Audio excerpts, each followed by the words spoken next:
请啊，继续来看民众党的党主席郭文铁，后个月讲要甲人演舞台剧，邀请到郭文铁去演的人，就是去年甲郭台铭结党来参选到正副总统的赖佩霞。郭文铁今仔日讲，因为这出舞台剧的主题是都市更新，所以就答应了。讲郭文铁这届所扮的角色就是台北市长，这就是咧演伊家己，嘛互支持者相当的期待。体验过去年的总统大选，赖佩霞回归舞台生活，公布作品《倒本数》，超强阵容，佫出现这个查甫人。我是被你囚禁的鸟。主演的名单中，头一个就是民众党主席郭文天。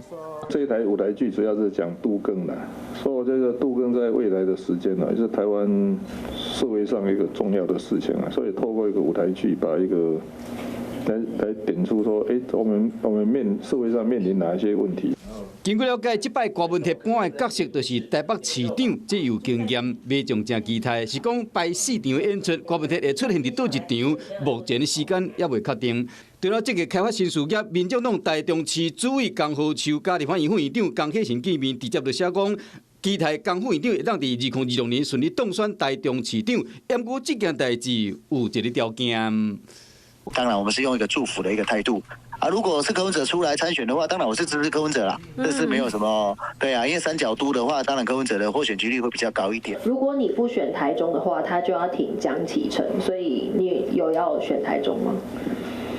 目前没有这个规划了。不过我们在台中也是有人在那个地方发展的，蔡壁如就在那个地方在发展的。话无讲白，是讲要安保持政治能量，这是上要紧的代志。因为即马上新的民意调查，民众党的政党满意度是3党排上尾名。不过民众党面册写讲，这委员表现上好。看了那份民调以后，觉得很惊讶。就专门在护航洗地，缺席不质询的民进党。现在满意度最高，我们一定要深自的反省。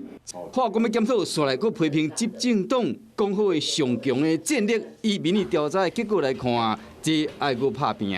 Hello， 我是林明瑞。想要抢先掌握最及时的新闻资讯吗？赶快订阅、按赞、开启小铃铛，锁定我们华视新闻的 YouTube 频道。